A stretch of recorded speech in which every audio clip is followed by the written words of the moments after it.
Tonight, President Trump took aim at Iran-backed Houthi rebels in Yemen. Houthi rebels in Yemen say at least 9 people have been killed in U.S. airstrikes on the capital, Sana'a. The strikes were ordered by U.S. President Donald Trump 3 weeks after the Houthis fired surface-to-air missiles at a U.S. F-16 fighter jet. Iran sedang dalam keadaan panik setelah laporan terbaru mengungkapkan bahwa Trump telah mulai menggunakan pembom B-2 untuk menyerang Houthi di Yaman. Dengan penempatan 6 pembom B-2 di dekat perbatasan Iran, pesan yang ingin disampaikan sangat jelas. Iran harus setuju dengan kesepakatan nuklir, atau Ayatollah akan kehilangan fasilitas nuklirnya. Pembom B-2 tersebut kini terbang di langit timur tengah dengan bebas, menghancurkan bunker bawah tanah yang dimiliki Houthi tanpa terdeteksi oleh radar musuh. Misi ini tidak hanya bertujuan untuk menundukkan Houthi, tetapi juga untuk mengirimkan pesan yang kuat kepada Iran. Kami dapat mencapai fasilitas nuklir Anda kapan saja kami mau. Hari ini, kami akan menjelaskan betapa kuatnya B-2 dan apa yang membuatnya begitu istimewa. Pesawat ini tidak terdeteksi oleh radar musuh dan merupakan bagian dari seri baru yang akan kami hadirkan. Dengan penampilan yang tampak seperti UFO atau Peregrine Falcon, B-2 bukanlah pengunjung alien, melainkan representasi kekuatan Amerika yang gelap dan berdenyut. Ini adalah proyeksi kekuatan, keajaiban teknik yang menantang radar, mengabaikan pertahanan udara, dan memberikan ketepatan yang mematikan dari langit biru yang cerah. Temui Northrop Grumman B-2 Spirit, pesawat pengebom siluman dengan desain sayap terbang, yang telah menghantui langit musuh sejak debutnya pada tahun 1990-an. Dikembangkan secara rahasia di Area 51, B-2 lahir dari paranoia perang dingin dan telah diasah dalam api konflik modern. B-2 adalah bukti dari apa yang terjadi ketika teknologi mutakhir dikombinasikan dengan misi-misi penting, menembus, menyerang, dan menghilang. Mari kita kupas selubung dari pesawat ini, mulai dari kontrol penerbangannya, kemampuan penghindaran radar, hingga kekuatan kasar yang dibawanya ke dalam pertempuran. Selanjutnya, kita akan melihat bekas luka pertempuran terbaru dan mengintip penggantinya, B-21 Raider, yang siap mendefinisikan ulang dominasi udara di masa depan. B-2 bukan sekadar pesawat terbang. Ini adalah anomali yang menentang fisika. Dengan siluet seperti kelelawar tanpa ekor dan lebar sayap 52 meter, desain sayap terbangnya mengacu pada sketsa visioner Jack Northrop dari tahun 1940-an. Tanpa penstabil vertikal atau ekor tradisional, Anda mungkin berpikir bahwa pesawat ini akan berputar seperti kelelawar mabuk yang terjatuh ke dalam blender. Namun, disinilah sistem kontrol penerbangan khusus berperan, mengendalikan B-2 dengan keahlian. Pesawat ini terbang menggunakan sistem kabel flyby redundan quadruplex dengan 4 saluran independen.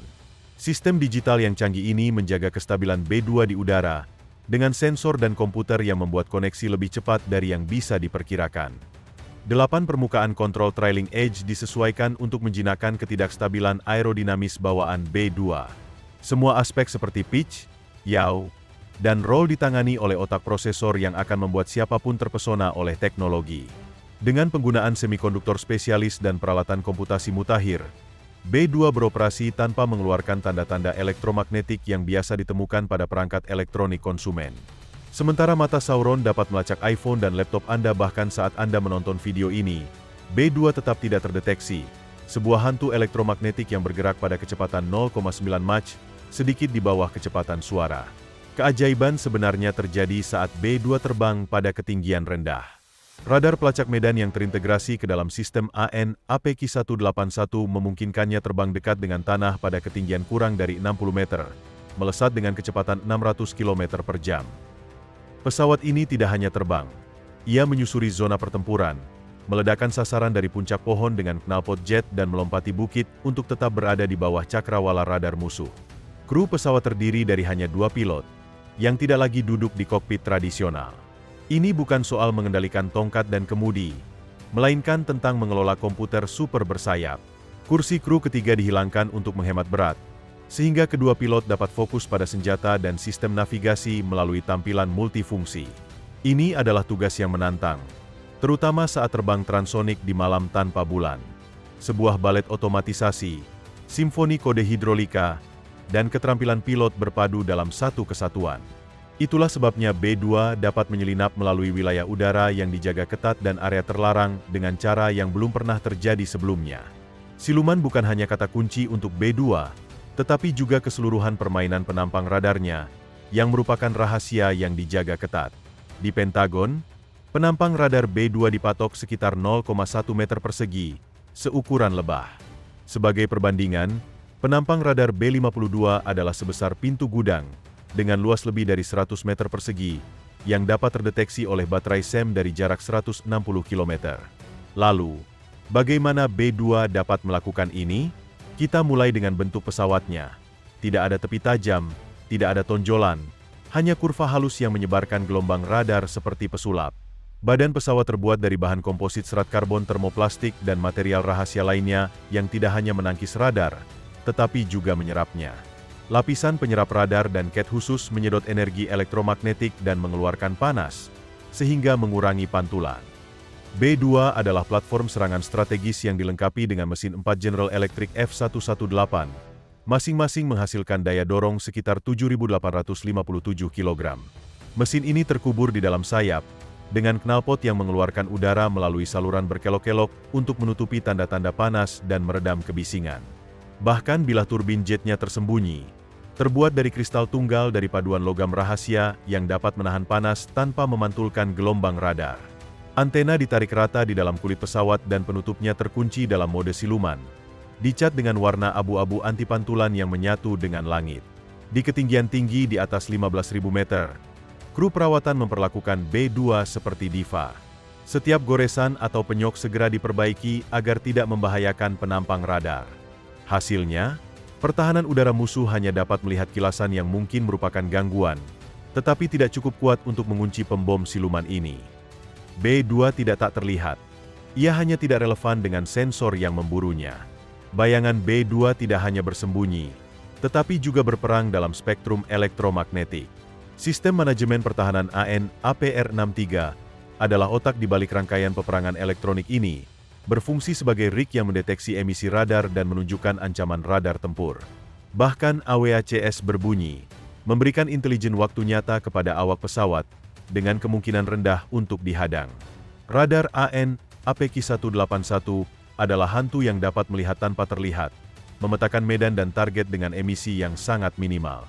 Ini memungkinkan B-2 untuk mengubah rute secara dinamis di tengah penerbangan, menghindari ancaman yang muncul layaknya seorang grandmaster catur yang menghindari skakmat. Tindakan pencegahan elektronik bertindak sebagai perisai dan pedang bagi B-2. Sekam dan suar adalah trik-trik lama, menggunakan awan strip logam dan umpan panas untuk mengelabui rudal. Namun, ada lebih banyak lagi di balik kap mesin. Pengacauan aktif adalah aset yang sangat berharga, meskipun spesifik dari sistem ini tetap terkunci di lemari besi di suatu tempat 15 lantai di bawah hanggar 1 di Pangkalan Angkatan Udara Wright-Patterson. Sistem manajemen pertahanan dapat memompa sinyal statis atau palsu untuk membutakan dan mengacaukan radar musuh, mengubah sistem mereka menjadi sebuah kewajiban. Beberapa berspekulasi bahwa B-2 memiliki umpan derek atau pengacau arah, meskipun Angkatan Udara tidak mengonfirmasi hal ini. Kit peperangan elektronik pada B-2 tidak hanya melindunginya, tetapi juga mengurangi kebutuhan untuk mengawal pesawat tempur atau menekan misi pertahanan udara musuh. Ini adalah kru perusak yang menulis ulang aturan kecepatan pertempuran udara. Dalam hal jangkauan dan daya tahan, B-2 terbang subsonik pada Mach 0,95, sekitar 900 km per jam. Meskipun B-2 tidak akan memenangkan perlombaan drag melawan F-22 atau mengalahkan MiG-31, kecepatan bukanlah fokus utamanya. Jangkauan tempurnya mencapai 11.100 km tanpa pengisian bahan bakar, dan lebih dari 16.000 km dengan satu pengisian ulang di udara dari pesawat KC-135. B-2 dapat diluncurkan dari Pangkalan Angkatan Udara Whiteman di Missouri, mengincar target seperti Korea Utara atau mungkin Iran, dan kembali untuk sarapan.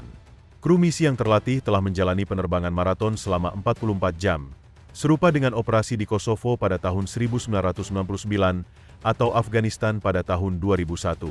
Berkat sistem yang efisien, mesin F118 menyedot bahan bakar dengan cukup baik untuk menjaga B-2 tetap mengudara selama berhari-hari dengan dukungan dari tanker. Meskipun B-2 tidak secepat pesawat tempur lainnya, ia adalah pelari maraton yang tak kenal lelah di dunia yang terobsesi dengan kecepatan. Dalam hal muatan, B-2 dilengkapi dengan dua loker seberat 9.000 kg, yang memungkinkan total kapasitas muatan senjata mencapai 18.144 kg. Pesawat ini dapat membawa berbagai jenis senjata, termasuk rudal jelajah peluncur udara konvensional, rudal penangkal nuklir atau konvensional, serta rudal gravitasi seperti AGM-158 JASSM. Rudal penangkal permukaan Joint Air to Surface Standoff Missile, JASM, memiliki jangkauan antara 370 hingga 924 km.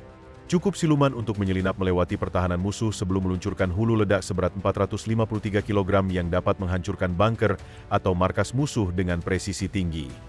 Senjata penangkal gabungan AGM-154 dapat meluncur sejauh 128 km untuk mengirimkan amunisi tandan atau bom presisi yang sangat efektif untuk melunakkan konsentrasi pasukan di lapangan udara atau silo rudal. Jika Anda ingin menggunakan metode yang lebih tradisional, B-2 juga dapat membawa amunisi jatuh bebas klasik, termasuk 80 bom Mark 82 JDAM berpemandu GPS seberat 226 kg untuk serangan saturasi, atau bahkan 16 bom nuklir B-83, masing-masing dengan daya hancur 1,2 megaton, untuk situasi di mana Anda perlu menghapus target secara total. Ketika Anda ingin mengirim pesan yang jelas tanpa menggunakan senjata nuklir, B-2 dapat dilengkapi dengan penetrator persenjataan besar GBU-57, sebuah penghancur bunker seberat 13.607 kg yang mampu menembus hingga 60 meter di bawah tanah, menghancurkan pusat komando, fasilitas nuklir, atau tempat penyimpanan senjata. Muatan B-2 yang fleksibel, dengan jangkauan dan presisi yang tinggi, mampu membawa senjata konvensional atau nuklir, menjadikannya seperti pisau Swiss Army yang strategis, siap untuk menghadapi berbagai jenis pertempuran. B-2 telah membuktikan nilainya di titik-titik panas di mana siluman sangat penting. Ambil contoh operasi Odyssey Dawn di Libya pada tahun 2011. Pada tanggal 19 Maret, 3 B-2 terbang dalam misi pulang pergi selama 25 jam dari Pangkalan Angkatan Udara Witeman, menjatuhkan 45 bom JDAM di lapangan udara Gaddafi dekat Tripoli. Mereka berhasil menghancurkan 40 pesawat yang diperkeras dan tempat berlindung, tanpa pengawalan dan tanpa kerugian. Hanya penghancuran yang dilakukan secara diam-diam terhadap Angkatan Udara Libya. Kemudian, maju cepat ke Januari 2017, dalam operasi Inherent Resolve, sepasang B-2 menghantam kamp ISIS di dekat Sirte, membongkar 108 bom untuk meluluhlantakkan lokasi pelatihan dan area persiapan. Dalam maraton 34 jam tersebut, pimpinan ISIS yang berada di lokasi itu tewas terkubur di reruntuhan. Selanjutnya, pada Oktober 2024, B-2 kembali beraksi di tengah serangan Houthi di Laut Merah. Pengiriman B-2 telah menyerang depot senjata dan fasilitas drone di Sauna. Meskipun detailnya tidak sepenuhnya jelas, penduduk setempat melaporkan suara guntur yang menggema dari langit cerah setiap kali misi dilakukan. Ini menunjukkan kemampuan B-2 untuk memberikan serangan yang kuat dari jarak jauh, tanpa menimbulkan suara yang terdengar di tanah atau terdeteksi oleh radar musuh. Saat ini, hanya tersisa 19 B-2 dalam pelayanan, turun dari 21 setelah beberapa kecelakaan pada tahun 2008 dan 2022. Namun, armada yang tersisa masih mampu memberikan pukulan yang signifikan. Dalam antrean berikutnya, penerus B-2, B-21 Raider, telah dijadwalkan untuk menggantikan B-2 yang akan pensiun pada tahun 2032. B-21 diluncurkan pada bulan Desember 2022 di Palmdale, California, oleh Northrop Grumman. B-21 dibangun untuk melanjutkan warisan B-2 dengan desain yang lebih kecil, lebih ramping, dan lebih ekonomis, dengan harga sekitar $700 juta per unit. Dalam hal penampang radar, B-2 dikabarkan seukuran serangga, anggap saja seperti lalat buah, berkat bahan penyerap radar generasi terbaru dan bentuk sayap yang telah disempurnakan. Mesin yang digunakan kemungkinan adalah Pratt Whitney F135, yang menjanjikan efisiensi dan siluman yang lebih baik, dengan jangkauan lebih dari 9.656 km tanpa pengisian bahan bakar. Ini memberikan kemampuan untuk menyerang hampir di mana saja di bumi dari benua Amerika Serikat dengan dukungan satu tanker. Rangkaian peperangan elektronik dan avionik B-21 jauh lebih maju, dilengkapi dengan perangkat lunak arsitektur terbuka yang memungkinkan peningkatan dan jaringan yang cepat. Dengan kemampuan penembak sensor, Raider dapat dianggap sebagai quarterback dari kawanan drone, atau terhubung dengan F-35 sambil menghindari rudal hipersonik.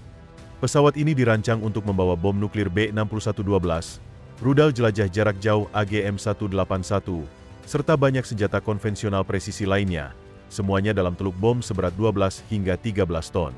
Meskipun sedikit lebih kecil dari B-2, B-21 dioptimalkan untuk keserbagunaan dan akurasi yang tepat, baik untuk target permukaan maupun yang terkubur dan diperkeras. Angkatan Udara menginginkan 100 hingga 200 Raider baru untuk membanjiri zona konflik dengan pesawat siluman ini. Penerbangan pertama Raider pada November 2023, dan pesawat ini akan siap tempur pada tahun 2027. Namun, B-21 bukan sekadar pengganti B-2. Ia merupakan revolusi dalam desain yang dibangun untuk menghadapi J-20 Cina dan kompleks pertahanan udara Rusia, seperti Prometheus S-500. Kontrol penerbangannya menyesuaikan desain radikal silumannya, menulis ulang mimpi buruk bagi sistem pertahanan udara. Dengan kit peperangan elektroniknya, B-2 menjadi serigala tunggal di ruang pertempuran, dari Libya hingga Yaman.